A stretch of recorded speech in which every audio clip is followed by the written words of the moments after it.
Democrats are salivating at the chance to pick up a Senate seat in the Deep South. When Jeff Sessions vacated the position to become Attorney General, it seemed safe to assume that his successor would be a fellow Republican. Alabama is, after all, where Donald Trump defeated Democratic rival Hillary Clinton by nearly 30 percentage points in 2016, but now Republicans are stuck with Roy Moore, a nominee who has been accused of pursuing a number of women when they were teenagers and he was in his 30s. And Democrats have a real shot at winning the Dec. 12 election with their candidate, Doug Jones, but only, they say, if the National Party stays away, or at least stays quiet. We see this as a race that Doug Jones is running. He's running it with Alabama people, and it's going to be decided by Alabama voters.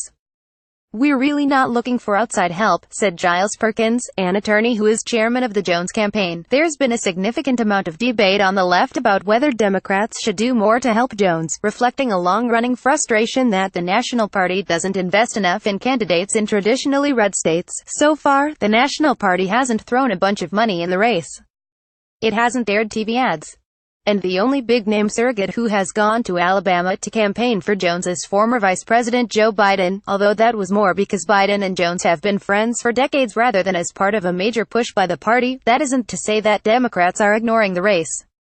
A Democratic operative said they are working behind the scenes to provide strategic support to the Jones campaign, just to make sure the Alabama staff has everything it needs to succeed. "The Democrats have been doing a lot, but focused on the fact that Doug Jones has put together a really good campaign," said Sen. Chris Van Hollen, DMD, who is leading the Democratic Party's campaign efforts in Senate races this cycle. "So we are doing what we can to support Doug Jones' campaign. From day one, we've been encouraging people to help him. But I think the story of this campaign is Doug Jones has put together a great organization." Strategists say the party is trying to learn from its mistakes when it comes to Alabama. How does it support a viable candidate in a tough race while not going in too heavily and ruining his chances? Democrats say one key lesson is avoiding what happened in the special election in Georgia's 6th congressional district. There, Democrat John Ossoff ran against Republican Karen Handel in a June election. Although the wealthy suburban district is traditionally Republican, it seemed Democrats could win there in light of Trump's unpopularity. The race garnered a significant amount of enthusiasm and funding from Democrats nationwide. Ultimately, the money didn't matter, and potentially hurt Ossoff. Republican success tied him to the National Party and fear-mongered about how he would be a tool of House Minority Leader Nancy Pelosi and her liberal California politics. The race became all about Ossoff and the National Democratic Party. Sure, it excited Democrats, but it also excited Republicans. And in a district where Republicans hold the advantage, that meant Handel won. That same calculus is playing out in Alabama's Senate race. Republicans have an even greater advantage among that electorate.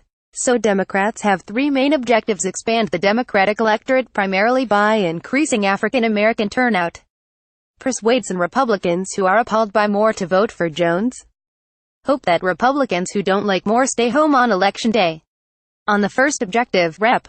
John Lewis DGA, a civil rights icon who was born in Alabama, has come to the state to campaign for Jones. Jones has been campaigning in urban areas with heavy African American populations, and he's been emphasizing his record as a U.S.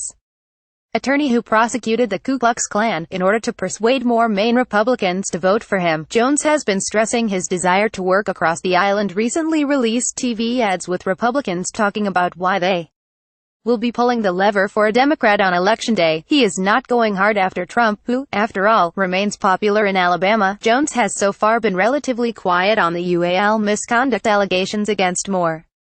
He's put out short statements and has alluded to them in an ad, but he is not focusing on them.